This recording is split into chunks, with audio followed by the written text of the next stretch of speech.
Well, now we don't only have a hybrid war, we also have an aquatic hybrid war. Goji Guy, creator of Hank, revealed Vex, an aquatic hybrid. And now, different YouTubers are once again trying to create a better hybrid to counter Vex. I don't think I'm going to participate in this event, but I thought now would be the perfect time to create an aquatic hybrid. Not necessarily to cook Vex, but I don't know, it might have played a role. Because of that, I'll not only introduce you to this new hybrid, but also include a short fight scenario I came up with recently. And I want to point out, I won't talk about Vex's flaws here, because my hybrid will most likely be nowhere near perfect as well.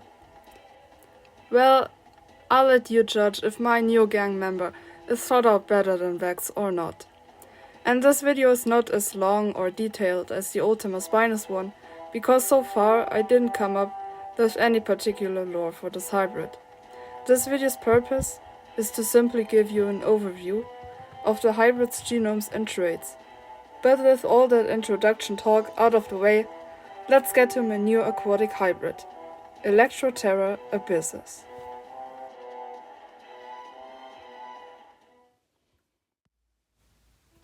Starting with the base, I used mosasaurus. Yeah, I could have used Tylosaurus, but I didn't want to, as Vex did that already. Building onto this base, Mosa is enough. I mean, it doesn't fall far behind Tylo. The mosasaurus will also provide a decent gripping bite, which will be boosted later. Then I added Titanoboa. And wait, hear me out. I don't really know why I added this. I mean, elongating the body is not too useful in this case. Maybe making it slightly longer to get the electric organs even a bit further away from the vital organs and the brain. Additionally, it could add to the senses and possibly give these guys an instinct to wrap around prey, which might be a cool idea. Also, you could argue it contributes asexual reproduction. This was witnessed in anacondas already, and Titanoboa is related to anacondas. But maybe mosasaurs had it as well, who knows.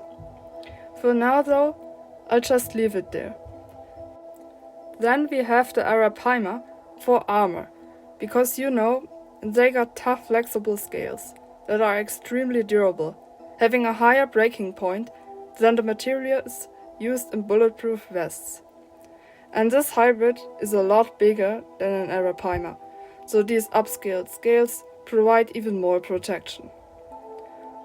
Moreover, they don't influence mobility too much, which is beneficial in this hybrid as it's bigger and therefore slower already. Then I included the thresher shark for the tail fin structure that allows him to deliver powerful tail swipes.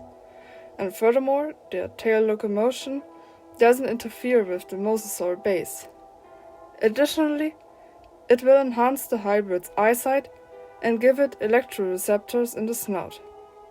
As you know, sharks also have cartilaginous skeletons, which will provide cartilage coating to electroskeleton for better shock absorption. Then we have the red lionfish, adding the sharp toxic fin rays in certain spots, mainly on the head and back. I used a different toxin, the conotoxins of the geography cone snail. They have extremely potent toxins, because they are snails and therefore slow, meaning they need something highly effective to kill prey they can't run after. These toxins will be allocated to the modified fin rays. To reinforce the teeth, I chose the great humphead parrotfish. Parrotfish have extremely tough teeth, made of so-called fluorapatite, the second strongest biomineral known. So our hybrid will have a strong bite and extremely durable teeth, piercing through armor and thick skin. And then I added the African dwarf crocodile for effective vasoconstriction and an efficient immune system to deal with toxins and diseases, combined with the immune system of sharks. Why the dwarf croc if we already have a contributor to armor? I don't know, it was the first that came to my mind. So, What about brains? The next contributor is the sperm whale. Sperm whales are quite smart, and they are social animals, which develop complex language. So our hybrid will inherit its social nature and intelligence. Furthermore, it will provide Electroterror with echolocation, though not as effective as in a real sperm whale, because those have fluid-filled heads to increase precision. Electroterror doesn't have that, so its echolocation is not as precise, but more so comparable to dolphins. Sperm whales occasionally dive to depths of around 2,000 meters. Therefore, it was also added to make the hybrid more tolerant to greater depths. The Sarpa might be an unnecessary addition, but I still included it to have the hallucinogenic toxins obtained by consuming the Caulerpa algae, turning the hybrid's meat toxic. But keep in mind that these toxins come from a certain algae, so not all Electroterrors have this toxic meat. The final addition is the electric eel. I already mentioned my hybrid has electric organs, leading to its name. I specifically included the species Electrophorus wilti as they produce the strongest discharges, but honestly, it didn't really matter. The hybrid is now equipped with the ability of using powerful electric shocks as defense if an opponent comes too close. And since the hybrid lives in salt water, these shocks have a larger range, because salt water has better conductivity than fresh water. Furthermore, the hybrid will be able to use a weak electric field for orientation and detecting potential opponents closing in, supporting its echolocation. And with that, I present to you Electroterror abyssus, the electric terror from the deep. Growing 17 meters or 55.8 feet long and at least 10,050 kilograms heavy, this creature is comparable to large mosasaurs in size. I tried to find a balance between size, flexibility, speed, as well as offense and defense. Because of that, I didn't choose a whale, for example, or slapped a lot of armor on the animal. Neither did I create something super streamlined and slim, built purely for speed.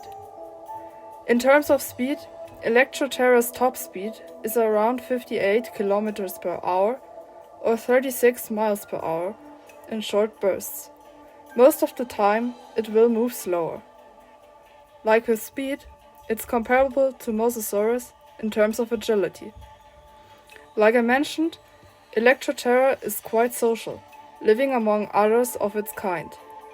Much like sperm whales, they communicate by so-called codas, different consecutive clicking noises with their own meaning to them, comparable to human language. Aside from echolocation, electroreceptors, and electric fields, Electroterror also has a great sense of smell, comparable to sharks. Electroterror's coloration is an example of countershading. Its dark upper side and bright underside camouflage it from below and above. The hybrid is an ambush hunter, usually attacking from below, much like mosasaurs are believed to do. Bursting towards its prey, it incapacitates it by ramming, killing it by jumping down on it repeatedly, crushing bones and cause heavy bleeding eventually. Electroterror's main prey items include sharks, smaller whales, and giant squids. In case someone let loose marine reptiles, it will hunt those as well. With that, let's move on to disguised weapons. As I already explained, Electroterror mostly attacks by ramming. Then it uses its strong bite with an average bite force of around 31,000 newtons, and a mouth packed with strong durable teeth, extremely tough and able to pierce through thick hide without breaking. Another weapon it could use for offense as well as defense is its tail. Like thresher sharks, Electroterror can use its powerful tail like a whip and stun or kill opponents. On the defensive side, the hybrid has the sharp fin rays, covered in highly potent neurotoxins that, for example, attack the receptors for neurotransmitters, blocking the connection between synapses, or blocking ion channels. The crocodile's vasoconstriction ability helps it to deal with toxins it's not immune to more effectively. I didn't slap a lot of armor onto this thing, but the upscaled Arapaima armor is highly effective in blocking most attacks. Furthermore, the skin already is quite thick, and certain areas are further protected by a layer of blubber. This layer also helps insulating the vital organs to protect them a bit more effectively against the electric shocks. The electric organs producing these shocks are located more towards the tail to keep them away from the brain. A YouTube friend at first suggested that I could calculate the voltage of these shocks proportionally to the size increase of the electric organs from the electric eel. But as we calculated it, the result was too large for a more realistic setting, which is why we reduced it to around 11,000 volts, still powerful nonetheless. It mainly uses the shocks in defense, to stun or even kill opponents if they come too close. This helps with smaller, quicker opponents. If they are incapacitated by a powerful shock, Electroterror can make up for its lack of speed. So now that we established Electroterror's traits, I will move on to the short fight scenario I wrote. Again, so far I don't plan officially throwing this guy into the aquatic hybrid war, but now that everyone is bullying poor Vex, I just had to come up with something myself. Quick overview on what we're looking at here.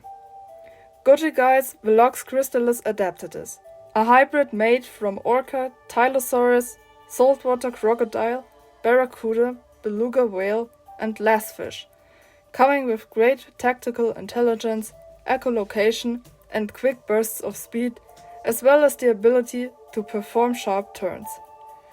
And my hybrid, Electroterror abyssus, being nearly 3 times Vex's length, slower, with speed and agility comparable to mosasaurus or tylosaurus, but powerful defense mechanisms on its side.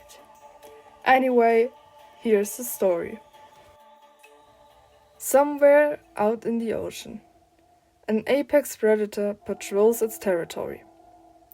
Velox crystallis adaptatus, the swift adapted crystal, nicknamed Vex, a hybrid created by Goji Industries to be a living weapon. But after years of abuse and experimentation, she escaped and is now taking to the top of the food chain. Vex swims close to the surface, constantly checking her environment with her echolocation. Right now, there are no threats in sight. She playfully jumps out of the water here and there before deciding to venture deeper into the abyss underneath her.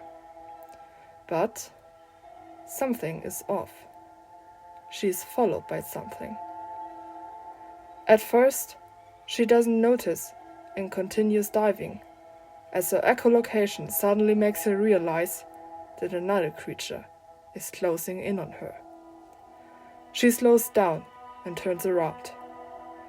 It must be a large creature, larger than herself. It wouldn't be the first time she has faced an opponent larger than herself, though. Vex scans her surroundings. She looks up, and suddenly she sees the predator approaching her. It is nearly 3 times her length, with a skull and fins shaped similar to a mosasaur, but its tail was different. Has someone sent another hybrid after her? She for sure has never seen something like this. They encircle each other. None of the hybrids attack. Vex would have the ability to escape the larger, slower mosasaur hybrid, but she was conditioned to fight at all costs. She ultimately decides she can use her agility advantage to defeat her opponent, just like she did last time against a similarly sized Tylosaurus. Vex attacks and bursts towards the opponent who gets underneath her. Her mouth hits a bunch of sharp spikes, sprouting from the larger hybrid's head and back. The spikes cut into her soft mouth tissue, and she almost immediately lets go. She doesn't know the spikes are covered in highly potent toxins. She has built up a resistance to many toxins, including those of the cone snail, which are similar to that of her opponent. But it causes her pain nonetheless. In a moment of confusion and pain, she's hit by a powerful tail swipe out of nowhere. Partially stunned, she feels her tail being grabbed by a strong gripping bite. Fortunately, she manages to get a bite on one of her opponent's flippers, and the hybrid lets go before it gets through her armor. They move away from each other, starting to circle around again. Vex is surprised by the capabilities of her opponent. But now she knows to better avoid the spikes covering the other hybrid. The circles get smaller, and Vex closes in again, bursting forward in a mock charge, dodging her opponent's bite in the last moment. She bursts forward again, this time from the opposite side, and manages to get a bite on the hybrid's tail. While she struggles with the surprisingly tough scales covering her opponent, she is hit with a force beyond her understanding. An electric discharge of nearly 11,000 volts hits her directly. It doesn't kill her right away, but it was more than enough to stun her. Her body seizes up. The attack is over, she lets go and floats motionless. Enough time for her opponent to lock its jaws around her once more. It jumps down on her tail, and with little effort, its strong fluorapatite teeth pierce through her armor. The creature jumps down again and again, while thrashing her around, before it brutally tears off her tail. Vex screeches as the hybrid tears away her tail, her primary mean of moving forward in her environment. With her being mostly immobilized now, there is no advantage she has over her opponent. The larger hybrid grabs its defenseless opponent once again and drags her further down, simultaneously jumping down on her repeatedly, crushing several bones and bleeding her out, while Vex's movements become weaker before she finally stills. So, here we are. I finally managed to create my own aquatic hybrid. Do you think it would fare well against Vex? This creation wasn't really intended for anything as far as I can remember. And again, I tried my best with the knowledge I have, considering most of my hybrids aren't even meant to be completely realistic. Now the only thing that's missing is an aerial hybrid. Talking about hybrids, the next video about my Jurassic World alternate universe will focus on the basic lore ideas I got so far and introduce you to 3 other hybrids appearing in the story. I'll see you next time with episode 5 of my Godzilla comic series and with the video explaining Jurassic World hybrid warfare.